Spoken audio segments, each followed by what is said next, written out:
अभी आवाज आ रही है?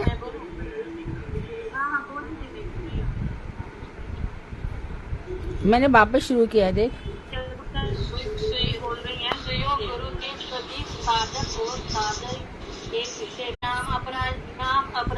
अभी आ रहा है? हरे कृष्णा। अभी आवाज भी आ रही है? प्रणाली तथा योग्यता आज सब कुछ श्रवण दशा में ही प्राप्त होते, उसी से नाम की निरंतर स्थिति उदित होती है। निरंतर स्थिति। तुम में से कोई फेसबुक पे देखो तो जरा आवाज और वीडियो आ रही है? कोई एक जन देखो। कृष्णा दीदी, मैं चेक कर रही थी, आ रही है फेसबुक पे। आवाज भी आ रही है ना? ठीक है। हाँ हाँ, आगे। गुरु शिष्य में क्या आदान प्रदान होता है वरण दशा में? हेमा दीदी किसी ने जैव धर्म में ये पांचों पढ़े हैं? एक मिनट। जैव धर्म पढ़ा? अनुराधा, तुम्हारे पास जैव धर्म है? जी दीदी है। उसमें से वरण दशा के विषय में थोड़ा पढ़ो तो सबको और पक्का याद हो जाएगा। जब हम इतने भावावेश में हो जाते हैं, इतनी भाव भक्ति हमारी हो जाती है, तो उस समय वरण दशा होती है। तो जब हमारी स्वरूप सिद्धि हो जाती है ना, स्वरूप सिद्धि होने लगती है, तब वो वरण दशा होती है। जैव धर्म में से पढ़े कोई? उनको दीदी ने ये भी बताया था कि गुरु मुझे चुनते हैं और मैं गुरु को चुनती वो आपस में जो इष्ट गोष्ठी होती है ना, शक्ति संचार करते हैं। हाँ, इष्ट गोष्ठी होती है रूबी उस समय। पढ़ो दीदी। हाँ पढ़ो। प्राण दशा कैसी होती है? हाँ, विजय पूछ रहे हैं गोस्वामी से, प्रभु प्राण दशा कैसी होती है? तो बोलते हैं चित्त का राग पूर्वोक्त 11 प्रकार की भाव रूप श्रृंखला द्वारा लीला में बच गया है। शिष्य रोते रोते श्री गुरुदेव के चरण कमलों में गिर पड़ता है। एक सेकंड। 11 दशा का यहाँ क्या मतलब है?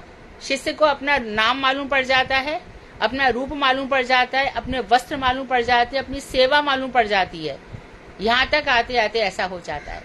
तो इस समय शिष्य को ये जो जगत में क्या मंगल हो रहा है, क्या मंगल हो रहा है, क्या शुभ है, क्या अशुभ है, इससे कुछ लेना देना नहीं होता शिष्य का। वो नित्य जगत में ही रहता है। जगत की सब चीजें वो विस्मृत कर देता है। जगत में हमारे साथ क्या, हमसे वो अच्छे बोले, हमसे उसने ऐसा किया, हमारे साथ, ये सब कुछ भी नहीं रहता है। जागतिक एकदम शुद्ध अवस्था आ जाती है। आगे बोलो। 11 में ये हो जाएंगे, है ना? आगे बोलो। रोते रोते श्री गुरुदेव के श्री चरण कमलों में गिर पड़ता है। उस समय गुरुदेव सखी के रूप में प्रकट होते हैं। तो देखो इस समय वरण दशा में क्या हो रहा है? गुरुदेव अपने समान शिष्य को गुरु रूपाम पराम सखी, तो गुरु रूप हमारी सखी की यानी मंजरी के रूप में हमारे सामने उपस्थित हो जाते हैं और हमारा भी मंजरी स्वरूप होने मालूम पड़ जाता है। वरण दशा ध्यान रहे सबको। गुरु भी सखी रूप में आ जाते हैं और हमारी भी वही हो जाती है। आगे। गोप बधुएं श्री कृष्ण की सेवा के लिए बड़ी व्याकुल रहती हैं। गोपियाँ, हाँ। उस सेवा की, हाँ, और गुरुदेव उस सेवा की पराकाष्ठा लब्धा गज ललना है। उस समय शिष्य के मुख से इस प्रकार की भाव की ध्वनि निकलती है। तो मैं दीदी हिंदी पढ़ रही हूँ। अर्थात हे राधिके, मैं अधम दांतों के नीचे तक धारण कर दीनता पूर्वक प्रयत्न पूर्वक प्रार्थना करता हूँ कि आप कृपा करके मुझे दुखित व्यक्ति को अपनी दासिता रूप अमृत प्रदान कर जीवित करे। जब तो यहाँ पर शिष्य क्या कह रहा है? दांतों के अंदर तिनका भर के मतलब क्या? एकदम बहुत ही दीन अति, मैं बहुत ही अधम हूँ, आप मुझे क्या प्रदान करें? फिर से बोलो। दांतों के नीचे दीनता पूर्वक। अरे पूरा क्यों बोल रही हो? करके मुझे दुखित व्यक्ति को अपनी दासता रूप दासता अर्थात जब हम गुरु के दास अनुदास हो जाएंगे और हम यदि गुरु जी को यह समझने लग जाए, हम यदि जैसी भावना से जाएंगे, कल भी परसों भी बहुत बताए, कपट से हम जाएंगे, गुरु जी से हमें प्रतिष्ठा मिले, गुरु जी के साथ हमें, तो कुछ भी हासिल नहीं होगा, कुछ हासिल नहीं होगा, कुछ भी हासिल नहीं होगा। गुरु जी नित्य जगत के मंजरी स्वरूप हैं। वहां जाकर के वो हमें ये बताएं कि आप हमें अपना दास बनाइए। क्यों बनाइए? कि मुझे भी जो मंजरी स्वरूप है मैं वहां जाकर के सेवा करूं। आगे बोलो।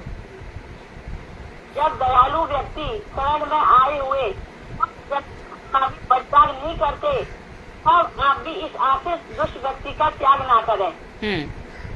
संसार में भी कोई दयालु व्यक्ति है, वो किसी अधम की प्रार्थना सुन लेता है, हे गुरु आप तो करुणा वरुणालय हैं, आप मेरी प्रार्थना सुनिए, मुझे बताइए कि मैं कौन सी। और हमारे संप्रदाय में गौड़ीय लोगों में तो गुरु जी नहीं बताते कि तुम कौन सी मंजरी हो। हमारे संप्रदाय में मंजरी स्वरूप खुद व खुद प्रकट होता है। कैसे होता है? स्वयं ही जब आप प्रातः काल भजन कर रहे होंगे तो अपने आप ही हृदय से आवाज आ जाएगी कि तुम किसी न किसी प्रकार से, कभी सामने लिखकर आ जाएगा, कभी कानों में ध्वनि आ जाएगी, कभी किसी भी प्रकार से मालूम पड़ जाएगा कि हम कौन सी मंजरी है, कौन सी सखी के अनुगत्य में है। हाँ, मैं आपके चरणानुगत होकर ब्रज युगल की सेवा करने के लिए अतिशय व्याकुल हूँ। इसी को वरण दशा कहते हैं। ठीक है, ऐसी दशा में तो ये वरण दशा क्या हो गई? शिष्य और ये दोनों सखी के रूप में हो गए, और शिष्य बार बार गुरु जी से प्रार्थना करता है, क्योंकि इस समय तक उसकी अपनी मंजरी नित्य जगत में जो मंजरी स्वरूप है वो प्रकट हो चुका होता है। एक लाइन और दीदी। ऐसी दशा में गुरु रूपा सखी उसको ब्रज में बांध कर कृष्ण नाम आश्रय पूर्वक लीला स्मरण करने की आज्ञा देती है और उसे आश्वासन प्रदान करती है कि तुम्हारी मनोकामना शीघ्र ही सिद्ध होगी। ठीक है, मनोकामना सिद्ध होगी, और उसे कहते हैं कि देखो तुम यहाँ पर ब्रज में रहकर लीलाओं का स्मरण करो। जैसे बार बार आपसे कहा जाता है कि हरि भजन करते करते करते लीलाओं का स्मरण करना चाहिए, और इसके पहले भी बताया गया था, पहले भगवान का नाम खूब आएगा, उसके बाद रूप खूब आएगा, गुण आएंगे। जिसका माला में मन नहीं लग रहा है तो समझ लेना चाहिए कि जगत उसके ऊपर हावी हो चुका है। जगत की बातें उसके ऊपर हावी हो रही है, काम क्रोध मद लोभ मोह ईर्ष्या हावी हो रहे हैं। भगवान श्री कृष्ण से तो मत्सर कर रहे हैं, अरे कृष्ण तो ऐसी लीलाएं, कृष्ण ने भी तो रास किया था, कृष्ण ने भी तो ये किया था, हम क्यों नहीं कर सकते। तो ये श्री कृष्ण से भी छोड़ते नहीं है, जिनकी भक्ति कर रहे हैं उनका भी त्याग नहीं करते हैं, उनसे भी मत्सर का त्याग नहीं करते। तो इस तरह से ये वरण दशा है, इसको रट डालो। अब आगे पूछो अनुराधा। कौन सी दशा में अष्टकाल की नित्य लीला साबित होती है? एक अनुराधा, अलग अलग नाम से हैं अनु और राधा। हाँ, कुमारी दीदी। हरे कृष्णा दीदी। अष्टकाल की लीला स्मरण दशा और आपन दशा में अष्टकाल कृष्ण की नित्य लीला साबित होती है। जब नाम स्मरण, रूप स्मरण, गुण धारणा और लीला की ध्रुवानुस्मृति और लीला प्रवेश होने पर कृष्ण रस का आस्वादन समाधि के रूप में होने लगता है। जब ये सब क्रम में संपन्न होते हैं तब अष्टकाल की लीला आने लगती है, हर समय साबित होती है। हाँ, तो वो नित्य जगत में रहता है। और जैसे कि उस दिन भी बताया था, अभी हम ध्यान कर रहे हैं, अभी देखो 3 साढ़े 3 बज रहे हैं, अभी 4:30 5 बज जाएंगे, भगवान श्री कृष्ण गोचारण से वापस आ रहे होंगे। इस तरह की हमें वहाँ कितनी गैयाओं के साथ होंगे, तो इस तरह से आकर के फिर यशोदा जी उनको नहलाएंगी, धुलाएंगी, स्नान कराएंगी, और अच्छी प्रकार से फिर 7 साढ़े 7 तक उनको भोजन परोस दिया जाएगा। भोजन परोसने के बाद फिर नैश लीला प्रारंभ होगी। नैश लीला में कृष्ण को अंदर सुला दिया जाएगा। मधुमंगल इत्यादि सखाओं से कहा जाएगा कि देख लाला बहुत थक गया है, और वो जगने ना पाए, किसी तरह से उसको डिस्टर्ब नहीं होना चाहिए। लेकिन मधुमंगल इत्यादि सोचते कि ये कभी सोया है क्या, ये तो अभी उठ करके जाएगा रास करने के लिए, पर यशोदा ये सब नहीं जानती है। तो इस तरह से वहां पर सब सखाओं के सानिध्य में सब मिली भगत रहती है, और भगवान श्री कृष्ण गोपियों के साथ रास करने चले जाते हैं। इस तरह से नैश लीला प्रारंभ होती है। बिना राधा जी के, बिना गोपियों के अष्टकालीय लीलाएं नहीं होती। मध्याह्न लीला में भी जब तक भगवान श्री कृष्ण भोजन नहीं कर लेते, उसके बाद कुंदलता भाभी, धनिष्ठा भाभी, इनको भगवान का चर्वित चर्वण दिया जाता है। जब राधा जी को यह मिल जाता है, उसके बाद ही राधा जी प्रसाद पाती हैं। तो ये जो अष्टकालीय नित्य लीलाएं हैं, इसमें महाप्रभु की नवद्वीप धाम में चलती है, गोपाल गुरु गोस्वामी ने हमें यही बताया है, और ब्रज में इस तरह से राधा कृष्ण की चलती हैं। आगे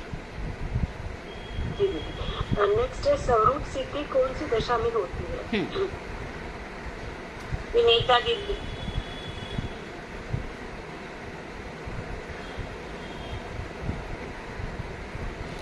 अच्छा, अभी तो वही तो आंसर चल रहा है, आगे पीछे वही बताना। विनीता बोलो। वरण दशा और आपद दशा, हाँ, वो तो क्वेश्चन हो गया। इसमें स्वरूप सिद्धि होती है ना? हाँ, इसमें दशा आपन दशा में स्वरूप सिद्धि होती है। बहुत सही है। सपना दीदी आपकी होने पर स्वरूप सिद्धि प्राप्त होती है, पगार। आपन दशा किसका पेज खुला हुआ है? जैव धर्म में सपना दीदी आपका खुला हुआ है आपन दशा का? हरे कृष्णा। हाँ खुला हुआ है। हाँ, तो बोलो आपन दशा बोलो, ध्यान से सुनो सब, ये बार बार रिपीट नहीं होगा, लाइफ भर में नहीं होगा, ध्यान रखना। जिस तरह से तुमने वरण दशा को कर लिया, दोनों सखी दोनों गुरु, और इस तरह से अब आपन दशा भी सुनो विस्तार से। अपन शरीर से ब्रजमंडल में लीला अर्थात लीला मंडल में निवास करना चाहिए। देह से ब्रजवास शरीर से, इसमें ऐसा नहीं कुछ कहा गया है, शरीर से करना चाहिए, शरीर से नहीं हो तो मन से ब्रज में ही रहना चाहिए।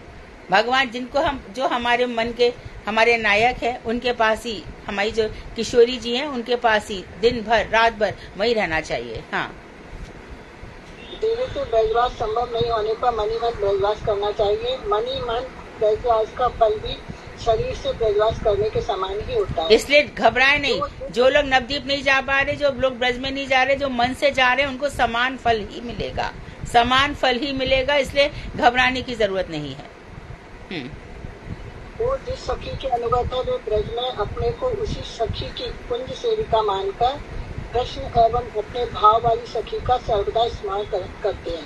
अब ललिता जी के में विशाखा, तुंग विद्या, सुदेवी, रंग देवी, जिस भी सखी के अनुगत्य में आपको लग रहा है कि ललिता जी बहुत खरी खोटी सुनाती हैं कृष्ण को, अच्छा, विशाखा जी बड़े लाड़ से राधा जी को वो समान भाव में रहती हैं। तुंग विद्या, संगीत, तो जिस तरह से जो भी सखी की सेवा है, जो भी सेवा आपको आकर्षित कर रही है, उसी के अनुगत्य में वो मेरी नेता है और मुझे बताएगी कि क्या क्या करना है, वो अपने मस्तिष्क में सेट कर लेना चाहिए।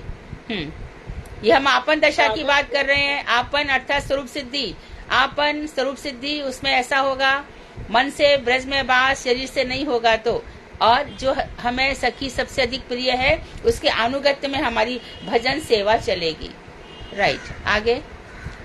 साधक रूप में इस स्थूल देह से श्रवण कीर्तन आदि वैदिक भक्ति का अनुष्ठान करते हैं और प्राप्त किए हुए 11 भावों में से शुद्ध ब्रजगोपी देह में कार्य अनुरूप से लीला का ध्यान और निर्दिष्ट सेवा करते हैं।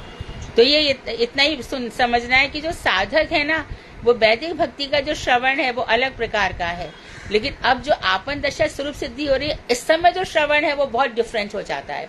इस समय बात बात पे रोमांच होता है, रोंगटे खड़े होते हैं, आंखों से आंसू बहते हैं, हमारी वाणी गदगद हो जाती है, हृदय एकदम भर जाता है। उस समय कृष्ण और राधा की जो बातें हैं वो हृदय के अंदर प्रवेश कर जाती हैं। वैदिक भक्ति से पहले तो लगता है हमें ऐसा करना चाहिए, हाँ ऐसा होना चाहिए, हाँ हमें ऐसा होना चाहिए, लेकिन आपन दशा में ऐसी स्थिति हो जाती है, श्रवण दशा ऐसी हो जाती है, क्यों मेरे 1000 कान नहीं है, क्यों जहाँ जहाँ कृष्ण की चर्चा हो रही है वहाँ में मेरा कान वहाँ चला जाए, ये कथा रुक क्यों गई, कथा चलनी चाहिए, गुरु वैष्णवों का संग चाहिए, ये छूट क्यों गया। फिर भक्त रोता है, फूट फूट करके रोता है, नहीं मुझे वही कथा सुनाओ, ऐसी स्थिति हो जाती है। आगे।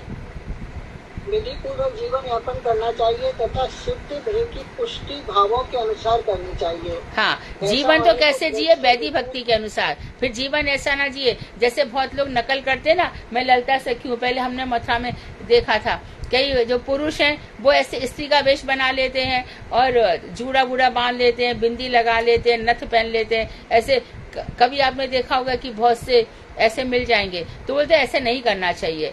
वैदिक भक्ति के अनुसार हमें मर्यादा से जीवन जीना चाहिए, जो कुछ है वो हृदय से करना चाहिए। ऐसा होने से ब्रज से इतर विषयों के प्रति विरक्ति होगी। हाँ, तो जो लीला से इतर विषय, कृष्ण से इतर विषय, उनमें मन नहीं लगेगा, वहाँ विरक्ति हो जाएगी। ध्यान रहे, इस समय काम, क्रोध, मद, लोभ, ईर्ष्या, ये सब हृदय से बिल्कुल निकल जाते हैं, मत्सरता निकल जाती है, हृदय एकदम शुद्ध होता है, तब ये सब चीजें होती है। हो गया। फिर वापस से विजय कुमार जी पूछ रहे हैं, इस प्रणाली को कुछ और स्पष्ट किया जाए। तो गोस्वामी जी कह रहे हैं, अप्राकृत भावों के साथ निर्जन वास में ब्रजवासी संख्या पूर्वक हरिनाम करते हुए अष्टकालीन सेवा करना, समस्त देह यात्रा भजन विरोधी न हो पड़े, ऐसा सोच विचार कर अपना समस्त क्रियाओं को इस प्रकार करना चाहिए कि वे क्रियाएं ऐसी हो कि हमारी शरीर यात्रा का निर्वाह भी हो जाए और भगवत भजन के अनुकूल भी। हाँ, शरीर यात्रा का निर्वाह होता रहे। तो ध्यान रखे कि अरे हमने तो खाना छोड़ दिया, वहाँ मूर्छित पड़े हैं, और ऐसा ये सब नहीं होता है। ये हमारे गुरु वैष्णवों ने ऐसा जीवन बताया ही नहीं है। हमें कैसा करना चाहिए कि ना त्याग में हमारी रुचि हो, ना भोग में हमारी रुचि हो, सहज भाव से। देखो, एक बार महाराज जी के शिष्य थे, गोकुलानंद जी मंदिर में खड़े थे, मैं सुन रही थी, तो वो शिष्य की स्वास्थ्य ठीक नहीं था, तो गुरुदेव ने उससे कहा था कि अरे तू ऐसे शरीर से मेरी सेवा कैसे करेगा, हमारी सेवा के लिए शरीर को स्वस्थ रखो। तो इसका ये मतलब नहीं है कि हो रहा है, हमने पानी छोड़ दिया और तो बहुत नित्य भाव में रहने लगे हैं। हमें बाहर से, देह से इनको कंट्रोल करना चाहिए, हृदय से इस तरह से। तो हृदय, जब हम कहते हैं कि देखो एकांतिक भजन करो, सुबह उठ करके जो कर, उस समय आपका बहुत कुछ हो जाएगा, जो कुछ होना है उस समय एकांतिक में हो जाएगा। बाद में फिर आपकी इष्ट गोष्ठी होगी, फिर आप अपने गुरु जी को बता देंगे मेरे साथ ऐसा ऐसा हुआ, तब उनको बता सकते हैं। और कभी भी यात्रा जाओ या कहीं भी जाओ, अपने से उन्नत भक्तों का संग करना। क्यों करना? मानो वो हवाई जहाज में साथ बैठे हैं, ट्रेन में साथ बैठे हैं, गाड़ियों में साथ जा रहे हैं, तो वो आपसे कोई ना कोई ऐसी बात कह देंगे कि भक्ति में, मानो हम कोई हरिहर क्षेत्र जा रहे हैं, कोई साथ में अच्छा व्यक्ति बैठा होगा, उन्नत भक्त, तो आपको कोई ना कोई बात बताएगा। लेकिन जो खुद ही वहां पे पहुंचा नहीं, उसका साथ किया, तो तू ये खा ले, तू वो पी ले, तू ये कर ले, उसी में निकल जाएगा। तो ध्यान रहे, अपने से उन्नत भक्त का साथ करना चाहिए। यदि नहीं है तो अपना भजन करते हुए, मानो आप हरिहर क्षेत्र जा रहे हो, मानो नरसिंहपल्ली जा रहे हो, मानो सारंग मुरारी पाठ जा रहे हो, तो आप अंदर अंदर प्रार्थना करना, आप मुझे बताना, आपका स्वरूप मुझे दिखाना, आपका जो गोविंद देव रूप है, आपका गोपीनाथ रूप है, अब इसे गोपीनाथ ही है, मानो हे गोपीनाथ, आपको मैंने देखा वृंदावन में, आप जानवा देवी के साथ हैं, जय हो जय हो। मैंने देखा यहाँ पर जयपुर में बड़ा सुंदर स्वरूप है, और मैं देख रही हूँ कि आप पुरी में हो, तुम्हारा टोटा गोपीनाथ रूप में हो, और मैं ये देख रही हूँ कि खीर चौरा में, आहा क्या आपने माधवपुरी के लिए खीर चुराई। तो इस तरह के भावों के साथ जो व्यक्ति हो, उसका ही साथ करना चाहिए। और भाव वाला भी हम समझे कि वो खुद बताएगा, नहीं, वहां खुद स्वयं श्री कृष्ण ने कहा है प्रश्न करना। तो प्रश्न भी कब उचित होंगे? जब हृदय एकदम उन्नत अवस्था में हो जाएगा। और ये उन्नत अवस्था कैसे आएगी? ये सब बातें सुनकर भजन करते करते। ध्वनि तो जा ही रही है अंदर, कभी ना कभी लोभ भी जागेगा। आज ही हो जाएगा ऐसा नहीं है, परंतु लोभ जरूर जागृत हो जाएगा कि ऐसा क्या रस है, ऐसे से मैं क्यों वंचित हूँ, मुझे भी तो ऐसा पाना ही है। हाँ, आगे चलिए। आगे विजय कुमार जी बोल रहे हैं, गंभीरता पूर्वक अनुभव करके कहा, प्रभु इस बात को तो मैं समझ गया, परंतु मन को कैसे स्थिर करूंगा? गोस्वामी जी कह रहे हैं, रागानुग भक्ति लाभ करने के समय ही चित्त स्थिर हो जाता है, क्योंकि यदि चित्त राग के साथ ब्रज की ओर चलता है तब उसकी विषयों के प्रति गति नहीं होती है। इसका कारण है कि विषयों के प्रति राग के कारण ही चित्त विषयों की ओर दौड़ता है। ठीक है। जिस समय वही राग ब्रज की ओर हो जाता है, उस समय विषय राग के अभाव के कारण चित्त स्थिर हो जाता है। हाँ, तो चित्त स्थिर कैसे होगा? कैसे होगा? जब मेरे से प्रेम हो जाएगा। तो फिर हमें ये लगता है अब ठाकुर जी से प्रेम हो गया, जगत में मंगल अमंगल क्या हो रहा है, कुछ मेरा अच्छे काम बन रहे हैं, कुछ बिगड़ रहे हैं, मेरा बेटा का, मेरी, ये सब निकल जाता है, कुछ रहता नहीं है मस्तिष्क में। मेरी बेटी बहुत पैसे वाले घर में गई है, मेरा ये सब भजन में बाधा है, बाधा, बड़ी भारी रुकावट है। ये शरीर के हैं ये सब, मेरी बहू ऐसी सब, क्योंकि हम मैं और मेरा है ही नहीं। ये क्या है? अविद्या। तो समझ लेना ये महामूर्ख व्यक्ति है जो मैं और मेरा करता रहता है, मेरा बेटा, मेरी बेटी, मेरा घर, ये सब ये रहता नहीं है। ये रागानुगा भक्ति में ये सब अपने आप हट जाते हैं। फिर हम छोड़ेंगे नहीं, छोड़ने से तो कुछ नहीं हटेगा, छोड़ने से कुछ भी नहीं। भजन जब बढ़ जाएगा तो ये छूट जाएगा। आगे आपन दशा बहुत सुंदर हो गई, वरण दशा हो गई, आपन दशा हो गई। अभी यदि प्रापन दशा है तो वो भी बता दीजिए। प्रापन दशा में वस्तु सिद्धि, तो जहाँ पर भगवान विराजमान है वहीं पर हमारा जन्म होगा। तो प्रापन दशा भी एक बार बोल दीजिए आप या अनुराधा, कोई भी एक जन बोल दे जल्दी से। से बोलो प्रापन दशा जैव धर्म से बोलो। कहती जो नियमित रूप से कुछ समय तक निर्जन में बैठकर विषय रूपी उत्पाद को दूर करने के लिए, मतलब उन्होंने प्रश्न किया है कि यदि आप प्रापन दशा में, आप प्रापन दशा पढ़ लो, आपन दशा बहुत हो गया। भावापन दशा है उसमें पहले चित्त को उल्लास के साथ नाम करो, फिर उल्लास से ममता का संयोग करो, फिर ममता से दीदी करो। वस्तु सिद्धि वाला वो रीड करो। वस्तु सिद्धि होने पर कृष्ण के नाम रूप लीला और धाम में किस रूप में दिखाई पड़ते हैं, ये होगा दीदी बोले ना वस्तु सिद्धि। हाँ तो आप बोलो अनुराधा जी, आप बोलो। हाँ वो आपको दशा में इसमें भाव आपन दशा नहीं थी। इसमें क्या है, क्वेश्चन क्या है कि वस्तु सिद्धि होने पर कृष्ण नाम रूप गुण और लीला और धाम किस रूप में दिखाई पड़ते हैं। तो गोस्वामी जी कहते हैं इस प्रश्न का उत्तर देने में मैं भी असमर्थ हूँ। जब मेरी वस्तु सिद्धि होगी तभी उसे मैं देखूंगा और कह सकूंगा। जब तुम्हारी संपत्ति दशा प्रापन होता है प्रेम संपत्ति दशा। प्रापन का अर्थ क्या है? प्रेम संपत्ति, प्रेम रूपी धन हमें मिल जाता है, वो प्रापन दशा। अच्छा, उपस्थिति होगी उसी समय तुम उसे समझ सकोगे, फिर तो तुमको उसे समझने की आवश्यकता ही नहीं रह जाएगी, क्योंकि जिसे तुम प्रत्यक्ष रूप में देखोगे उसके संबंध में तुम्हारी कोई भी जिज्ञासा ही नहीं रह जाएगी। और भी देखो, स्वरूप शुद्धि अर्थात भावापन दशा को प्राप्त भक्त जो कुछ देखता है उसे व्यक्त करने से भी कुछ लाभ नहीं है, क्योंकि व्यक्त करने पर भी कोई श्रोता उसका अनुभव नहीं कर सकेगा। हाँ, तो कोई लोग पूछते हैं ना, अब यहाँ पर बता दिया कि अपनी अनुभूति बताओ, अपनी अनुभूति बताओ। अनुभूति बता भी देंगे ना, मानो कोई भक्त बता भी देगा, तो ध्यान रखें ये श्रोता मजाक ही करेंगे और कुछ भी नहीं करेंगे। ध्यान रखें, यदि वो उन्नत कोटि का भक्त नहीं है, उन्नत कोटि का भक्त होगा तो कुछ चर्चा करेगा, बाकी अरे इनको तो मजलिस, अरे इनको तो ऐसा, अरे इनको तो ऐसा होता है, ये सब उपहास की बातें हो जाएंगी। इसलिए अपनी जो स्वरूप सिद्धि, वस्तु सिद्धि हो रही है उसके विषय में चर्चा ना करें, ठीक है।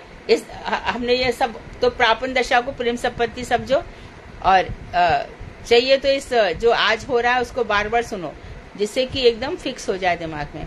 आगे का प्रश्न अनुराधा। अगला है, कृष्ण कृपा होने पर स्वरूप सिद्धि के बाद क्या होता है?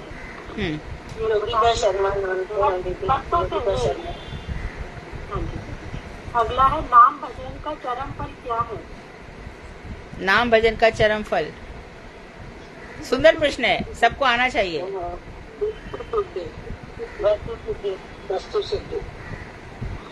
अगला है, क्या नाम भजन का चरम फल, वस्तु क्या है? वस्तु क्या बता दो जल्दी से।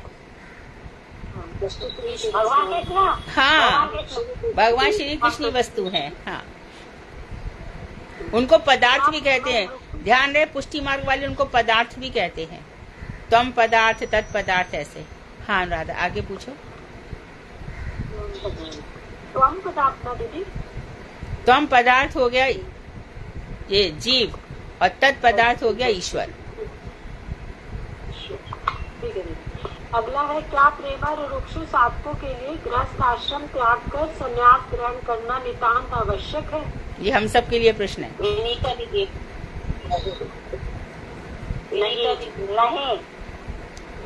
इसको दीदी एक्सप्लेन भी करो।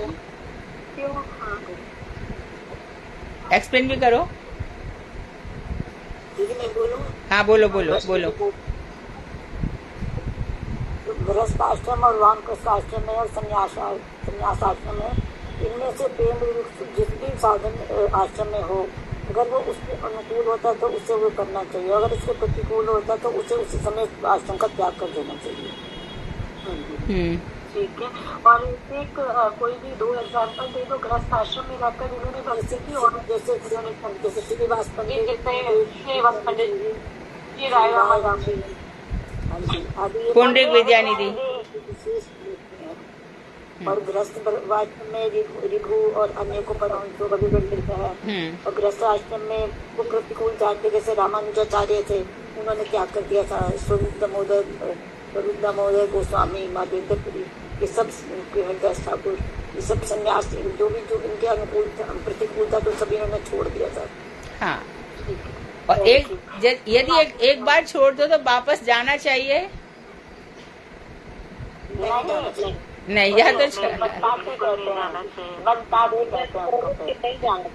हाँ, इसलिए पहले खूब घर ही प्रथम पाठशाला है, घर पर रहकर ही अपने भावों के ऊपर पहले विजय पाओ, पहले मन के ऊपर विजय पाओ। लगे कि हाँ बिल्कुल मन मजबूत हो चुका, घर वाले मुझे गाली दे रहे हैं, प्यार कर रहे हैं, मेरे को असर ही नहीं पड़ता, तब जाकर के घर छूट जाता है, छोड़ना नहीं पड़ता। और हो गए? अरे वाह, बहुत सुंदर अनुराधा, तुमने बहुत मेहनत की। और सभी लोग अनुराधा को थैंक यू बोले, उसने इतने सारे प्रश्न बनाए और हम सबको धन्यवाद।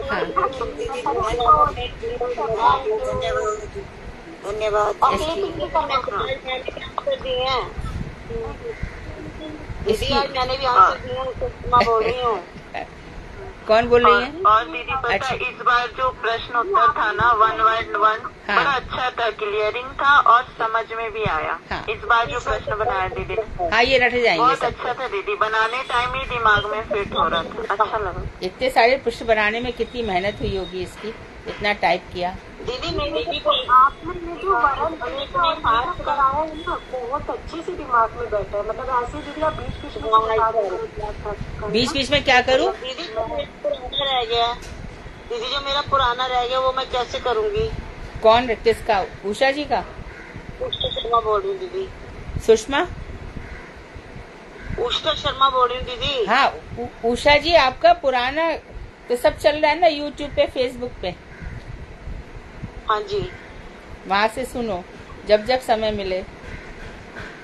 दीदी मैं लिख रही, थोड़ा थोड़ा वो भी, पर डॉक्टर कहता है 2 महीने आपने ज्यादा उस पे वेट नहीं डालना आँखों पे।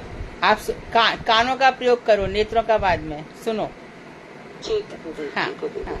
पर दीदी आज मैंने भी जवाब दिए हैं आज क्वेश्चन के। हाँ हाँ दिए ना, बहुत सुंदर, गुड, नाइस। तो अब है दीदी आज भजन सुनाऊं? क्यों? अभी काफी बाकी है, आप तो रोज ही तो भजन सुनाते हो।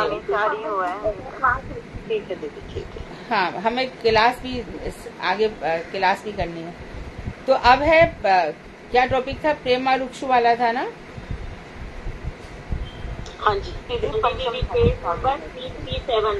प्रेमा रुक्षु पुरुषों की गति।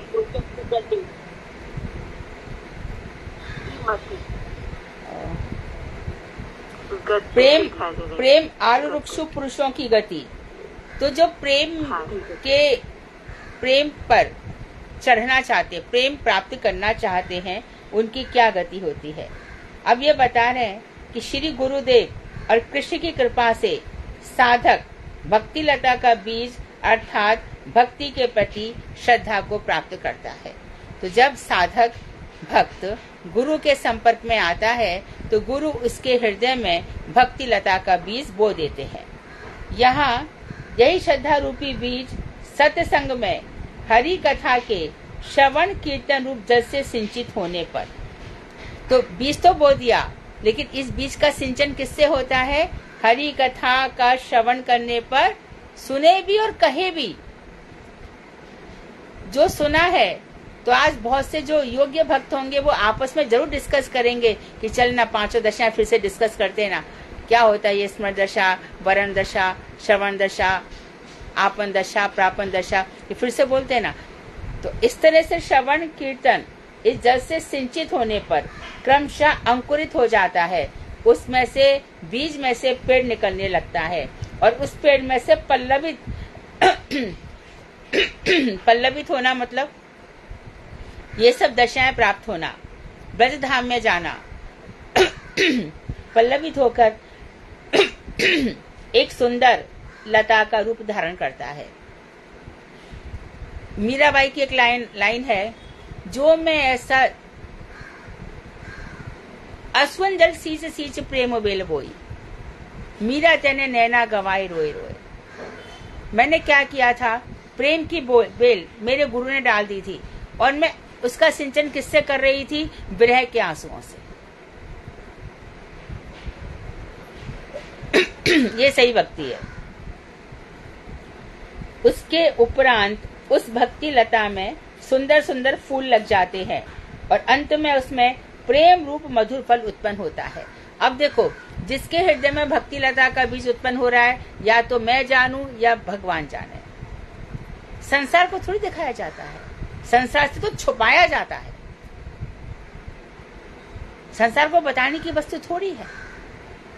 जहां हम संसार को दिखाने चले तो वहीं पे खत्म हो जाएगा ऊपर, और अगले जन्म के लिए हमारे पास कुछ नहीं बचेगा। तो इस धन को गोपन करके रखना चाहिए, छुपा के रखना चाहिए। भजन एकदम गंभीर होना चाहिए। इसको यदि संसार में दिखा दिया, आपने धन कमाया और संसार में खर्चा कर दिया, तो बचा ही क्या, कुछ नहीं बचा ना। इसी प्रकार से पायो जी मैंने नाम रतन धन पायो, तो जो नाम रतन है वो मिल गया, उसको छुपा करके रखना चाहिए। और अंत में उसमें प्रेम रूप मधुर फल उत्पन्न होता है। तो धीरे धीरे पहले श्रद्धा, उसके बाद साधु संग, भगवान भेज देते साधु संग, फिर भजन शुरू होता है, सारे अनर्थ मिट जाते हैं। सबसे बड़ा अनर्थ है प्रतिष्ठा। ये क्या बताया महाप्रभु ने, विष्टा बताया, प्रतिष्ठा को विष्टा। तो कोई शरीर में विष्टा टट्टी लगाता है क्या? तो प्रतिष्ठा के लिए मत भागना कभी भी कि मुझे कोई सर्टिफिकेट दे कि हाँ तुम बहुत अच्छा बोलती हो, बहुत अच्छा गाती हो, मेरा तो बड़ा नाम होता है, सब जगह ऐसा होता है। जहाँ जो ऐसे आया वहां भक्ति अवरुद्ध हो जाएगी, डाउन हो जाएगी, क्योंकि ये हमारा स्थूल परिचय है। प्रतिष्ठा आत्मा को नहीं छूती है, प्रतिष्ठा भक्ति को नहीं छूती, प्रतिष्ठा शरीर को छूती है। तो शरीर से छूने वाली चीज शरीर के साथ ही जलकर राख हो जाती है। अंत में उसमें प्रेम रूप मधुर फल उत्पन्न होता है। श्री चैतन्य महाप्रभु ने श्री रूप गोस्वामी को एक रूपक के द्वारा इस विषय की शिक्षा दी है। एक रूपक बताया, तो यहाँ पर बता रहे हैं कि ब्रह्मांड भ्रमित कौन भाग्यवान जीव, गुरु कृपा प्रसाद पाए भक्ति लता बीज। इस ब्रह्मांड में बहुत से लोग घूम रहे हैं, ऐसे भी लोग हैं जिन्होंने कभी कृष्ण का नाम सुना भी नहीं है, लेकिन वो लोग बहुत सुकृतिवान हैं जो गुरु और कृष्ण की कृपा से जिनके हृदय में भक्ति लता का बीज हो गया है। माली हैया करे से ही बीज आरोपण, श्रवण कीर्तन जले करिए सिंचन। तो जो बात है वहीं पर यहाँ पर बताइए कि गुरुदेव हमारे हृदय के माली हैं, उन्होंने बीज आरोपित किया है और बस कथा के श्रवण कीर्तन से वो बीज आगे फलता रहता है। उपजिया बाड़े लता ब्रह्मांड भेद जाए और बिरजा ब्रह्मलोक भेद पर व्योम पाए। महाराज जी इसको बहुत बोलते थे, तुम लोगों की भक्ति बिरजा नदी के उस पार पहुंचनी चाहिए। तो क्या कह रहे हैं कि पहले तो वो उत्पन्न कर देते हैं, फिर इस प्रेम लता को बड़ा करते हैं, और ये प्रेम लता बड़े होकर कहाँ जाएगी, ब्रह्मांड को भेद करके, क्योंकि इस ब्रह्मांड के अंतर्गत होगी तो फिर से जन्म, फिर से जन्म, फिर से जन्म। तो जिनके लिए भजन कर रहे हैं उन्हीं को दिखाओ कि मेरा भजन कैसा है। दुनिया खुश हो जाए, राधा कृष्ण प्रसन्न नहीं है, गुरु प्रसन्न नहीं, तो ऐसे भजन से क्या लाभ है। जो भजन हो रहा है वो कृष्ण को छुपा छुपा के करो, बिल्कुल छुपा करके। तो ब्रह्मांड भेद करके ऊपर जाती है, और कहाँ जाती है, पहले बिरजा नदी के पास, फिर ब्रह्मलोक के पास, और उसको भी भेद करके फिर परव्योम वैकुंठ में जाती है। और फिर क्या कह रहे हैं, तब जाए तदुपरि गोलोक वृंदावन। और उसके ऊपर भी कहाँ जाएगी, वैकुंठ के ऊपर भी। ध्यान रहे कौन कौन से बताए, सबसे पहले ब्रह्मांड को भेज देगी जो यहाँ का है, जो देवी दुर्गा ने जो ब्रह्मांड बना रखा है, इसके ऊपर ब्रह्मांड को भेद करके नेक्स्ट स्टेप है दूसरा बिरजा, कृष्ण बनाने वाले ध्यान रखेंगे। तीसरा है ब्रह्मलोक, चौथा है परव्योम और उसके ऊपर गोलोक वृंदावन। और वहां पर कृष्ण चरण कल्प वृक्ष करे आरोहण, ताहा विस्तारित हैया फले प्रेम फल। तो वहां पर कहा जाकर कृष्ण चरण रूपी जो कल्प वृक्ष है वहां तक पहुंच जाती है, भगवान के चरणों तक पहुंच जाती है और वहां पर एकदम विस्तारित हो जाती है और वहां भगवान से हमें अद्भुत प्रेम होने लगता है। ताहा माली से चे नित्य श्रवण कीर्तन आदि फल। तो उसमें जो जहाँ माली है तो उसमें फिर तो कहाँ पे मन लगेगा? अरे बताओ ना, दान के लिए कौमुदी में कौन सी कथा हुई, उज्जवल नीलमणि में क्या क्या प्रसंग होते हैं, दोपहर में कौन कौन सी लीलाएं होती हैं, नित्य निकुंज में हमने सुना है बहुत भारी अनंत कोटि वैष्णव है, वहाँ क्या क्या लीलाएं होती हैं। ऐसा श्रवण कीर्तन की रुचि होती है। यदि वैष्णव अपराध उठे हाथी माता और उखड़े व छिंदे तार सूखी जाए पाता। और इसने ही बीच में यदि वैष्णव को अपराध हो गया, आपके किसी व्यवहार से आपने झूठ बोला, वैष्णव के प्रति अपराध किया, क्यों भक्ति नहीं बढ़ रही है? क्यों नहीं बढ़ रही? क्योंकि वैष्णव अपराध हो रहे हैं। यदि नहीं बढ़ रही है तो, और वैष्णव अपराध से क्या क्या हो जाता है? जैसे कि हाथी जब जाता है तो अपनी सूंड से सारे की सारे जंगल को उखाड़ डालता है, उसी प्रकार से वैष्णव अपराध पूरी भक्ति लता जो ऊपर तक गई थी उसको उखाड़ करके नष्ट कर देगा। ध्यान रहे, भरत जी मृग में आसक्ति हो गई उनकी, तो आसक्ति के बाद भी हम गिर सकते हैं। भाव भक्ति, प्रेमा भक्ति में इंसान सिद्ध होता है, भाव भक्ति में भी डावाडोल स्थिति रहती है। ताते माली यत्न कर करे आचरण, अपराध हस्ती जछे नाय है उद्गम।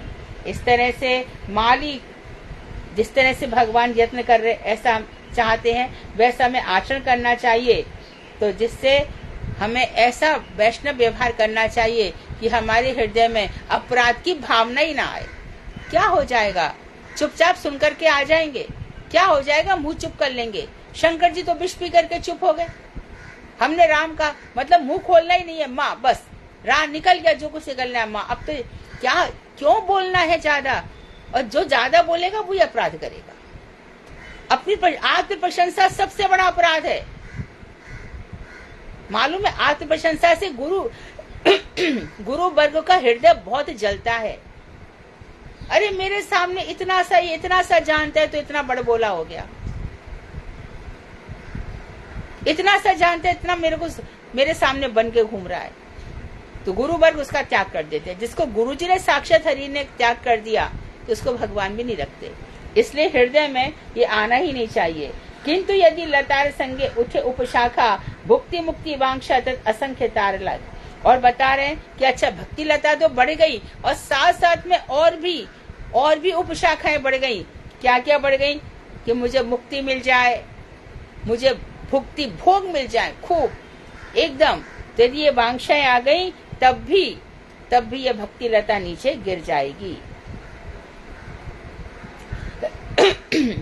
निषेधाचर कुटी नाटी जीव हिंसन लाभ पूजा प्रतिष्ठा आदि जत उपशाखा गण। तो निषेधाचर जो मना किया गया वही बातें करना, फिर सुना ही क्यों? सुना है तो उसको धारण करो हृदय में, वैसे ही बनो।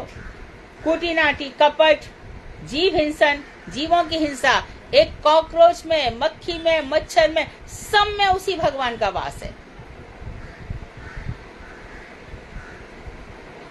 जुआ खटमल, ठीक है। और उपशाखाएं क्या क्या है? लाभ पूजा प्रतिष्ठा आदि। मुझे ये मिल जाए, मैं इनको ये वैष्णव है, इनसे इतनी कथा सीखी, इनको खाली 100 रुपया दूंगा, इनको 500 रुपया दूंगा, इनको ये दूंगा, इनको ये दूंगा, इनको ये करूंगा, इनको वो करूंगा। इसी प्रकार से हम अपने माइंड में कैलकुलेशन करते रहते हैं। मत करो ये सब। जो हो जाए सरल सहज भाव से, जो हो जाए, दिमाग मत चलाओ इनका ये है, इनका ये मेरे किस काम आएंगे, ये मेरा नाम, ऐसे मत सोचना कभी भी ये मत सोचना। तो सेक जल पाइया उपशाखा बढ़ जाए, स्तब्ध हैया मूल शाखा बाढ़ते ना पाए। तो बस फिर क्या होता है? कि ये सब मिल जाता है तो उपशाखा तो बढ़ जाती है, अर्थात कपट, लाभ, पूजा, ये सब तो बढ़ जाते हैं। देखो आप भक्ति लाइन में आते हैं लोग और फिर हम संचालन कर रहे हैं, हम इधर ये कर रहे हैं, हम यहाँ के सेक्रेटरी हैं, ये सब आ जाता है। तो उपशाखाएं तो बढ़ जाती है और जो मूल शाखा है वो कभी बढ़ नहीं पाती, भक्ति वहीं की वहीं रह जाती है। हम में से अधिकांश वहीं की वहीं भक्ति में, उधर की 20 साल 25 साल 40 साल में भी भक्ति हमारी वहीं की वहीं रह जाती है, बढ़ती ही नहीं है। ना तो संग अच्छा किया, दिमाग में मेरा कहाँ पे लाभ है, मेरी का, उस सब से भक्ति गिर जाती एकदम। तो प्रथमे उपशाखार करे छेदन, तभी मूल शाखा बाड़ी जाए वृंदावन। तो पहले ही यदि मन में ये आ रहा है, अरे तू कहाँ से आ गई भाई, मैं भगवान श्री कृष्ण और राधा जी के, गुरु जी के सानिध्य में भजन कर रहा हूँ, मुझे रूप गोस्वामी चाहिए, रूप मंजरी चाहिए, मुझे सनातन, तू कहाँ से आ गई मेरे पास, उसी समय उसका खंडन कर दे, हृदय से निकाल करके फेंक दे, तभी वृंदावन जाया जा सकता है। प्रेम फली पके पड़े माली आस्वादन, लता अवलंब माली कल्प वृक्ष पाए। तो इस तरह से माली जो है इस प्रेम फल का, तो जो गुरुदेव है, जब हमारे हृदय में ऐसा प्रेम देखते हैं तभी वो हमें चुपते। ऐसे मैंने मेरे गुरुदेव को देखा है, लाइन बहुत लोग खड़े हैं, बहुत वहां से गुरुजी का निकलना ही मुश्किल हो जाता था। जब ये गिरधारी गौड़िया मठ है, वहां से गुरुजी एंट्रेंस से आते थे तो लाइन दोनों तरफ लोग खड़े रहते थे दरवाजे तक, लेकिन उनको जिससे जो कहना है वो कह देते थे। उनको पता था कि अब अंदर घुसना मुश्किल है, क्योंकि हजारों लोग घुस जाएंगे, तो उनको चलते चलते जिससे जो कहना है, जिसको जो बुलाना है, कह देते थे। तो इस तरह से गुरुजी वहां पर अपना लता अवलंब माली कल्प वृक्ष पाए। तो इस तरह से लता का अवलंबन करके जो माली भगवान है वो कृषि के चरणों में पहुंचा देते हैं। सखे प्रेम फल रस करे आस्वादन, और इस तरह से बड़े सुख पूर्वक सुखे प्रेम फल, एते परम फल परम पुरुषार्थ, और आगे तृण तुल्य 4 पुरुषार्थ। यही जो प्रेम है यही परम पुरुषार्थ है, और धर्म अर्थ काम मोक्ष, ये चारों तो कैसे हैं, तृण के समान। यदि आपके पास धन है तो वो बेकार है, काम, धर्म, अर्थ, काम, मोक्ष, ये चारों बेकार है। तो इस तरह से बताया गया इसमें। और इसमें ये भी बताया गया है कि ध्यान रहे, बाचो बेगम, वाणी का वेग, मन का वेग, क्रोध का वेग, जीवा का वेग, उदर का वेग, उपस्थ का वेग, इन सबको जो धीर धैर्यवान है वो इन सब का दमन करे, इनको अंदर आने ही ना दे। अब इसके बाद बता रहे हैं कि नाम ग्रहण करने के अधिकारी कौन कौन है। तो हरे कृष्णा दीदी, इसमें जो आपने भक्ति लता की उपशाखा बताई, भक्ति मुक्ति वांछा, हाँ, फिर ये निषिद्धाचार, हिंसा, ये सब भी उपशाखाएं हैं?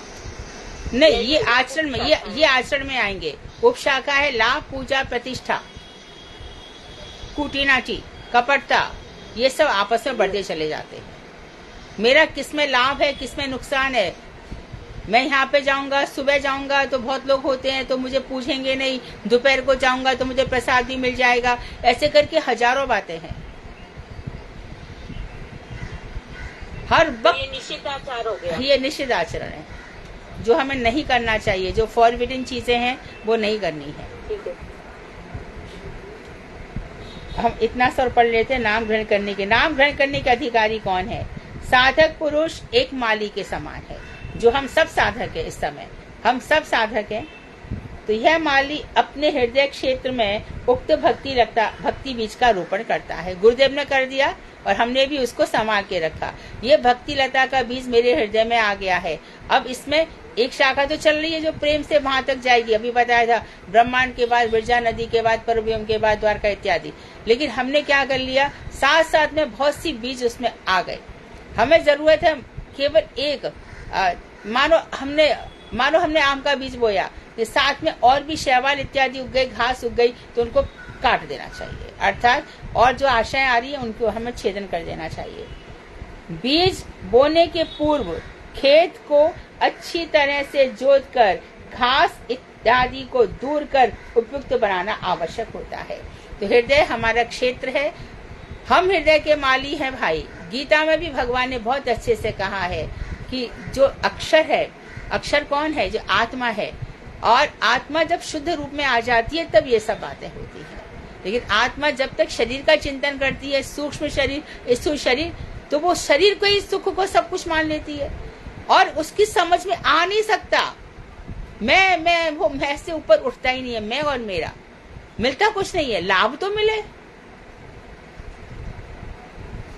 जहां भी जा रहे हैं वहां पे, अरे तू कहाँ पर है, तू कहाँ थी, अरे जहाँ दर्शन करने आए वहां पे देखो तो सही आपने क्या दर्शन किए, उनकी क्या महिमा है, क्या है। बस मेरे को तो ऐसा करना है। एक चला ही आ रहा है अभी, ठीक है। तो हृदय जोत कर घास आदि को दूर कर उपयुक्त बनाना चाहिए। भोग, मोक्ष और सिद्धि की कामनाएं घास हैं। जो तुम प्रश्न पूछ रही हो उसका उत्तर क्या क्या है? भोग, कितना भोग मुझे मिल जाए, कितना अच्छा हो कि मेरे पास बहुत सारा धन हो।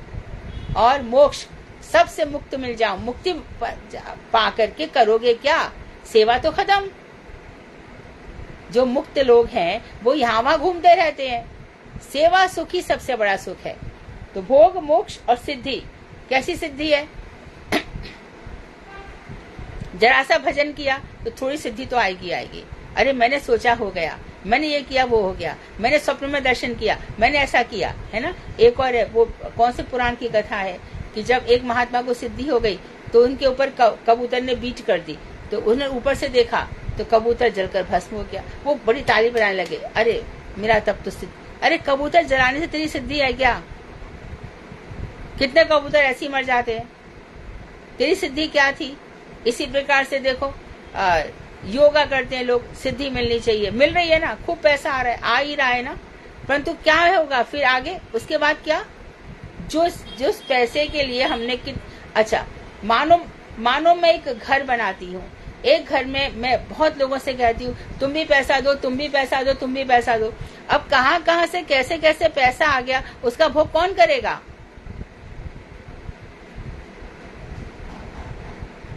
दान दो, दान दो, दान दो। तो मैंने दान ले लिया। तो गुरुदेव जब आते थे यहाँ पर तो लोग उनको प्रणाम ही देते थे। तो गुरुदेव कहते थे कि मैं ले रहा हूँ, लेकिन हम ये सब भगवान को अर्पण कर देंगे।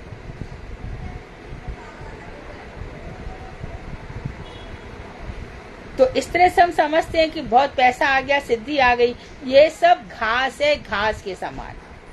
साधक सदगुरु के उपदेश से इन घासों को दूर कर हृदय क्षेत्र को साफ सुथरा रखते हैं। यही सत्संग का फल है। नित्य निरंतर सत्संग करना चाहिए। क्यों करना चाहिए? कि मन बड़ा भारी क्या है? भूत।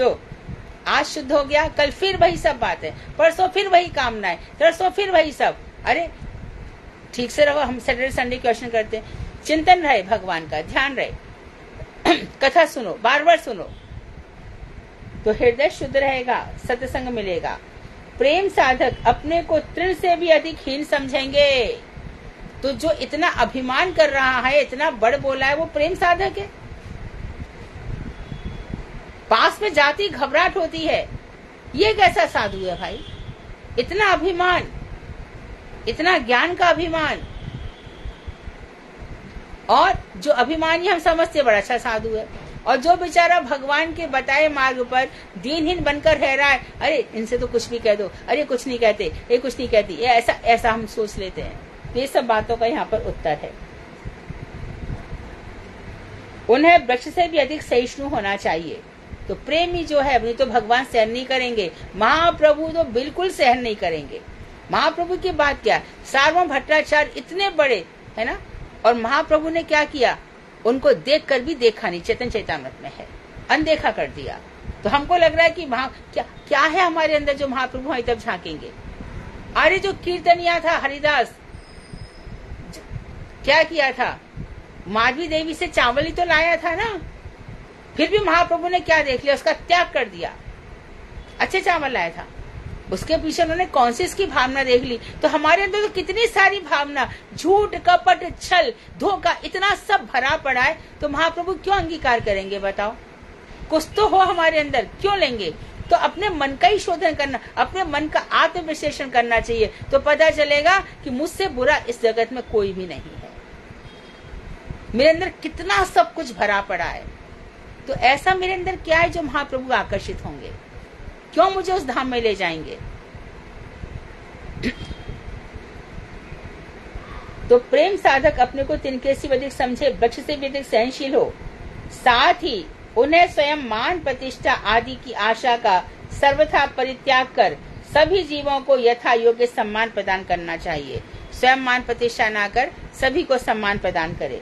ऐसा स्वभाव होने पर ही हरि नाम ग्रहण करने का अधिकार मिलता है। तब तुम्हारा जो भजन होगा वो होगा। ये तो ये ऊपर की माला हो रही है, ये सब ऊपर का हो रहा है। वैष्णवों को छोड़ते नहीं है, और किसी की तो बात छोड़ दो। मैं इन सब अरे कितना प्रपंच है। और यदि कोई वैष्णव होगा, सच्चा वैष्णव होगा, और मैं जाकर के उसको अपनी प्रशंसा, वो सहेगा नहीं। एक वैष्णव होके दूसरे वैष्णव की निंदा, वो जाके बोलेगा आज के बाद मैं वहां पे गया था, वैष्णव निंदा कर रहा था, मेरे को अपराधी बनाता है अपने साथ साथ, और फील भी नहीं होता, क्षमा भी नहीं मांगते हैं, संकोच भी नहीं होता। वैष्णवों का क्या जा रहा है? वो तो भजन के लिए आए हैं, वो थोड़ी तुम्हारे लिए देखने आए तुम क्या कर रहे हो। तुम जो भी करके जाओ, कैसे भी करके जाओ, मैं तुमको सुना के आ गया, मैं ये करके आ गया, और तू करेगा ही क्या? तू पैदा इसलिए हुआ है, और ले ले हजारों लाखों जन्म, कौन रोकेगा? ठाकुर जी ने जो कहा है वही नहीं किया। हम ठाकुर जी के बात करते हैं, ठाकुर जी की वाणी नहीं मानते। हमने पूरा चेतन शिक्षामृत पढ़ा, भक्तिमत ठाकुर की बातों को नहीं माना, तो पढ़ा लिखा सब बराबर है।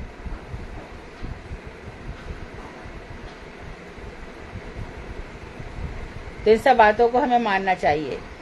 तो सब हमें दूसरों को यथायोग्य सम्मान प्रदान करें। ऐसा स्वभाव होने पर ही हरिनाम ग्रहण करने का अधिकार प्राप्त होता है। यही साधन क्षेत्र को परिष्कार करने का कार्य है। परिष्कार मतलब शुद्ध। जो हमारा साधन क्षेत्र है, हृदय क्षेत्र, और कुछ नहीं चाहिए। हम खूब वृंदावन में रह लें, खूब सब जगह रह लें, वृंदावन रह करके भी क्या हो जाएगा? वृंदावन के बीच के लिए हमारी भावना ही नहीं है। अपने हृदय को ही वृंदावन बनाओ।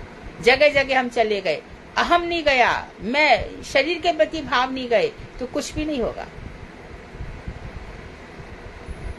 अश्व मतलब घोड़े को वश में करने के समान मन को कुछ कुछ अनुरूप विषयों से वशीभूत करना ही कर्तव्य है। तो जैसे घोड़े को वश में किया जाता है, इसी प्रकार मन को कुछ कुछ अनुरूप विषयों के वशीभूत करना। मन के अनुरूप अर्थात मानो हमारा मन नहीं लग रहा, बहुत भूख लग रही है, भूखे पेट ना ले लो अपनी कंठी माला, भूखे पेट ना भजे गोपाला, भजन होए गोपाला। हाँ, तो भूखे पेट भजन, तो उस समय प्रसाद पाओ। मन के रूप, मानो मन को ऐसा लग रहा है कि मैं आज श्रृंगार करूं ठाकुर जी का, करो। ऐसा मन कर रहा है कि मैं अपने गुरुदेव के पास जाकर के उनके दर्शन करके एक छोटी सी बात उनसे पूछो। जैसे घोड़े को प्यार से वश में किया जाता है, ऐसे मन रूपी घोड़े को वश में कर लो, कुछ कुछ थोड़ी थोड़ी देर में। इसी का नाम युक्त वैराग्य है। अर्थात उतनी ही देर के लिए, फिर मन को हटा लिया। उतना मन, यदि कोई चीज ऐसी है जिसके बिना मन मेरा लग ही नहीं रहा है, तो उस चीज को कर लो और करके देख लो कि उससे लाभ हानि क्या है। ये युक्त वैराग्य है। इससे भजन में सहायता मिलती है। इसके विपरीत शुष्क वैराग्य से उतनी सहायता नहीं मिलती। अर्थात हम जा तो नहीं रहे, पर मन में चिंतन वही चल रहा है। इसलिए आज मेरी बहुत अच्छा है कि अनार का रस पी लूं, फिर मैं भजन करने चली, अरे मुझे अनार का रस पीना था, अरे मुझे अनार का, पी लो, ठाकुर जी को भोग लगाओ, पी लो, अब भजन करो। तो कभी कभी मन को खुराक दे देनी चाहिए। जो मन है ना, चंचल है, इसको इसी तरह से भगवान का नाम ले करके इसको कर देना चाहिए, तो मन हमारे वशीभूत हो जाता है, जैसे घोड़े को वशीभूत किया जाता है।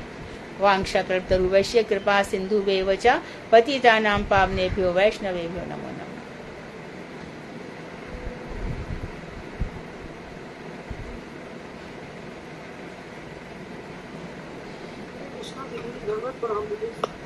दीदी जो आपने अभी दीदी साधन क्षेत्र को, साधन क्षेत्र हृदय है, इसका परिष्कार शुद्ध करो। परिष्कार मीन्स क्या होता है? शुद्ध शुद्ध शुद्ध परिमार्जन, चेतो दर्पण मार्जनम। निषिद्धाचार का क्या मतलब? जो चीजें मना की गई है उनको करना। निषिद्ध मतलब मना है, फॉरबिडेड, बैंड।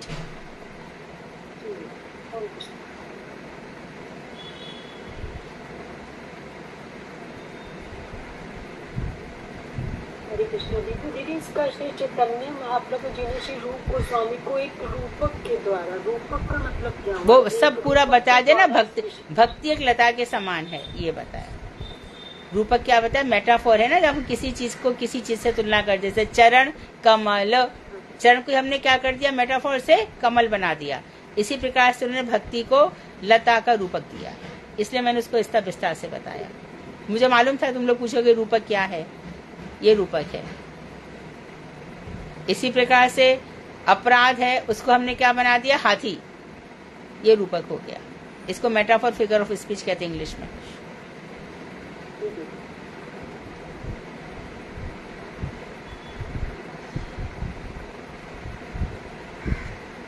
बुद्धि सारथी है, मन घोड़ा है, इस तरह से भी आता है ना, सब रूपक है।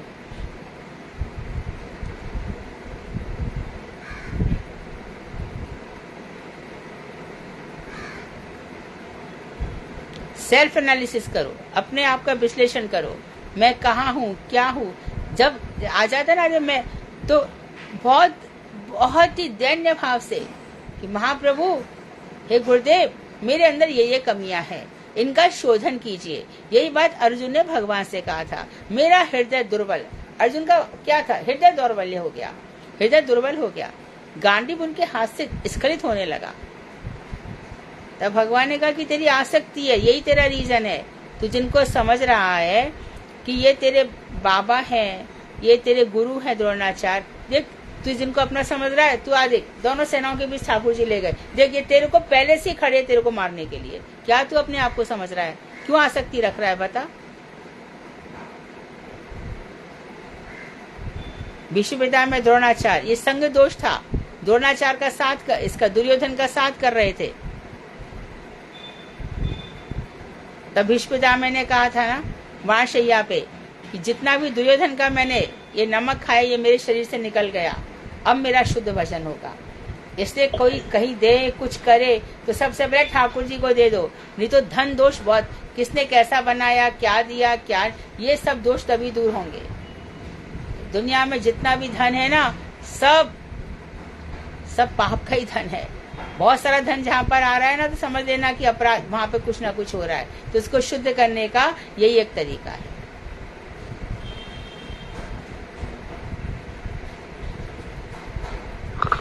हरे कृष्णा दीदी, दंडवत प्रणाम। दीदी, एक बार ना मुझे एक डिवोटी मिली लेडीज, उसने मुझसे प्रश्न किया कि तुम मधु दीदी को कब से जानती हो?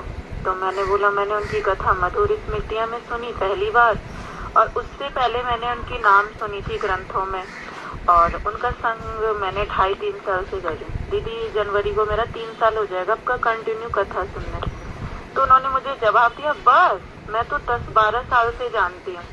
तो दीदी मेरे ना दिल में थोड़ा सा कुछ होने लगा। फिर मेरे को अब अंदर से आवाज आई कि 10-12 साल का संग करने से भी क्या फायदा, जब हम दीदी की बात ही नहीं मान रहे। वो हमें इतना समझा रही है, सिखा रही है। तो दीदी आप बताओ इस जगह मैं क्या सोचूं? मैं तो आपका 3 साल को मुझे ऐसे कितने लोग जाने क्या क्या कहेंगे रूबी, क्या क्या बातें होंगी, वो सब हमारे लिए विचारणीय है ही नहीं। जिसका जैसा रहे वैसा रहे। देखो, उड़ान है, कौवा की अपनी उड़ान है, हंस की अपनी उड़ान है, गिद्ध की अपनी उड़ान है, ये गुरु जी के वाक्य हैं। तो जो गुरुदेव का 3-4 दिन पहले गुरुदेव का वक्तव्य है कि बद्ध लोग अप्राकृत जीवों को समझ ही नहीं पाएंगे, कभी नहीं समझ पाएंगे। अप्राकृत भाषा नहीं समझ सकते। आज तुम लोग जो श्रवण दशा वर्ण दशा समझ रहे हो ना, जैव धर्म भी पढ़ी थी ना, फिर कैसे भूल गए? तो भी हम स्मरण करा रहे हैं। तो ये अप्राकृत वस्तु जो है प्राकृत लोगों की समझ में नहीं आती, इसलिए विचलित नहीं होना चाहिए। अपनी जैसी स्थिति उससे आगे बढ़ना चाहिए। कभी भी कौन क्या कहता है वो हमारे सुनने का विषय है ही नहीं। यहाँ पे हम सबकी सुनने थोड़ी आए हैं। हाँ जी दीदी, मगर हमें तो यही हुआ ना, हम सौभाग्यवान है दीदी। जो मैं 3 साल से ही संग करी, कम से कम हमारा हृदय, हमारा चित्त, हमारा मन तो चेंज हो रहा है ना। तुम्हारी धीरे धीरे हो रहा है, ये मगर तुम्हारी वो तो- अपनी सुकृति है, इसमें मेरा कुछ भी नहीं है। तुमको भगवान भजन की योग्यता दे रहे हैं और तुम भजन कर रही हो, ये तुम्हारी अपना भजन का फल है, इसमें मेरा कुछ भी नहीं है। सूर्य सब जगह कृपा बरसाता है, लेकिन मिट्टी के ढेर को क्या कृपा करेगी बताओ? तो तुम्हारी अपनी योग्यता है। दीदी यदि मन चेंज होना है ना तो कुछ दिन में ही हो सकता है। हाँ, मैं हरे बिल्कुल। कृष्णा प्रभु के पास गई थी मठ में, तो हरे कृष्णा प्रभु ने मुझे कहा, उषा दीदी आपको पता मधु दीदी कथा करने के लिए आ रही हैं। मैंने कहा मधु दीदी कौन से कहाँ पे हैं? कहते बॉम्बे से आएंगी। तो उन्होंने मुझे आपकी ना फोटो निकाल के दिखाई, कहती ये मधु दीदी। मैंने कहा इनको तो मैं जानती हूँ, महाराज जी के यहाँ जाती थी तो महाराज जी के पास ये होती थी वहाँ पे। तो कहते हाँ ये आ रही हैं। तो मैंने कहा हाँ मैं, कहते इस बार पूरी कथा सुन के आना, जरूर जाना। मैंने कहा हाँ मैं जाऊंगी। जब मैंने आपकी कथा सुनी मेरा मन बिल्कुल ही चेंज हो गया। हरे कृष्ण प्रभु, ये लोग हम लोग साथ के ही है ना बचपन से ही, तो प्रभु जी तो हमारे ही है। तो दीदी मैंने जाके उनको बोला, कहते उनका फोन आया मेरे पास, कहते दीदी मठ में कुछ काम है, आप आओगी? मैंने कहा हाँ मैं आ रही हूँ। कहते अच्छा आप पहले मुझे ये बताओ, आपने मधु दीदी की कथा सुनी? मैंने कहा हाँ हरे कृष्ण प्रभु मैंने सुनी है। कह रहे दीदी कैसी? मैंने कहा प्रभु जी मेरे तो ये रोंगटे खड़े हो रहे हैं देखकर। कहते मैंने क्या बोला था तेरे को कि सब कुछ तो भूल जाएगी। हरे कृष्ण प्रभु है ना बचपन से ही साथ में है ना। मैं बहुत छोटी थी तब से ही प्रभु जी के, तो मठ के जितने भी ब्रह्मचारी सब है तो ये साथ में ही हम लोग बड़े हो गए। तो हरे कृष्ण प्रभु एक बहुत गुरु जी के बहुत अच्छे सेवक हैं, बहुत सेवक हैं। हाँ बहुत, हाँ बहुत सरल है, बहुत सरल। दीदी हर एक दिल की बात जो मेरे साथ शेयर करते हैं। छोटे से होते जब यहाँ हमने मठ शुरू किया, दीदी बीमार हो जाते थे, अकेले होते, दूसरा दीदी भाग क्या हो ना मेरी तबीयत खराब हो गई, दीदी मैंने जाना, इतनी देर बैठे रहना, मैंने खिचड़ी बना के ये करना वो करना। हम लोग नवदीप जाते हैं ना तो हरे कृष्ण प्रभु के घर पर प्रसाद पाके आते हैं ना सब लोग हर बार। हाँ दीदी हम तो इसको मैया बोलते हैं। हरे कृष्णा को तो मैया बोलते हैं। वो बहुत, उसका नाम वो बहुत योग्य है, बहुत योग्य है। ऐसे सरल भक्त तो मैंने गुरु जी के प्रिय शिष्यों में से एक है। और अब तो मेरी और भी इज्जत हो गई क्योंकि उन्होंने मुझे आपसे मिलाया। हाँ। और हरे कृष्णा दीदी। हाँ आज के जो गुरु जी का लेक्चर था प्रश्न उत्तर का ही था दीदी, तो उसमें ना एक जगह किसी ने प्रश्न किया, कुछ प्रश्न किया ध्यान नहीं है, तो उस जगह माधव महाराज जी ने ये बोला कि जब हमारे कोई बड़े वैष्णव बोल रहे हैं या कुछ सिखा रहे हैं तो उस टाइम अपनी टीका नहीं लगा, मतलब अपनी बात नहीं रखनी चाहिए और हमें उनकी सुनने का प्रयास करना चाहिए। सही है। और अपनी बात, हाँ तो दीदी आप समझाओ मुझे अपने तरीके से। हाँ यही है कि जब कोई हमने प्रश्न पूछा और प्रश्न पूछ करके वैष्णव जवाब दे रहे हैं और उस समय उनकी बात न सुन करके हमने यहाँ सुना था, हमने भी पूछा था, हमने भी कहा था, अपनी बात रखना, ये नहीं करना चाहिए। तो ये अपना टीका लगाना हो गया। हाँ, यानी हाँ। हमें वेट करना चाहिए कि हमारे गुरुदेव या वैष्णव जो श्रेष्ठ क्योंकि है, वैष्णव उनका जो बात है ना, वैष्णव क्या कर रहा है कि उसके दिल को देख रहा है। हम लोग खाली सुनी सुनाई, वैष्णव की आंखों में उसके हृदय की सत्य आ जाती है कि ये ऐसा प्रश्न क्यों कर रहा है, तो वो उस हिसाब से उत्तर देते हैं। आज सच में दीदी आप जो बोल रहे ना, सेम यही मैं थोड़ा सा कथा सुनी ना, सेम गुरुजी भी ना वेट कर कर के प्रश्न का जवाब दे रहे थे। बहुत से लोग थे, मैं दीदी से क्लियर करूंगी। कौन भजन गा रहा है आज? जिसने कभी नहीं गाया वो आज गाए। मैं ब्रदर का सुनाऊं। कौन? उषा शर्मा। आप तो रोज गाते हो, औरों को भी सुनने दो। नहीं दीदी मैंने बहुत दिन हो गए नहीं गाया। ठीक है, छोटा थोड़ा सा गाऊंगी, थोड़ा सा ब्रज का हिंदी में। ठीक है गाइए। बंसी झट बजाए के पट कदम पे चढ़ गए ओ सांवरिया, बंसी झट बजाए के पट कदम पे चढ़ गए ओ सांवरिया, कदम पे चढ़ गए ओ सांवरिया, कदम पे चढ़ गए ओ सांवरिया, के बंसी कि बंसी झट बजाए के पट कदम पे चढ़ गयो सांवरिया। एक दिन जमुना तट ऊपर करने गई स्नान, एक दिन जमुना तट करने गई स्नान।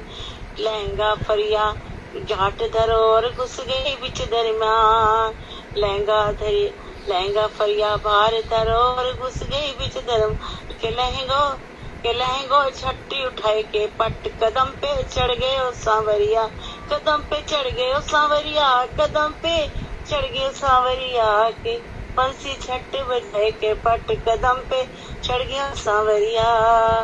एक दिन आए, चलो दीदी बस इतना ही कर। ठीक है।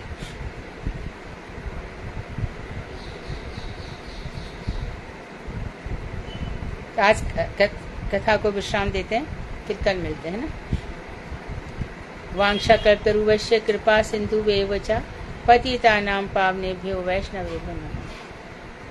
हरे कृष्णा दीदी, धन्यवाद। धन्यवाद।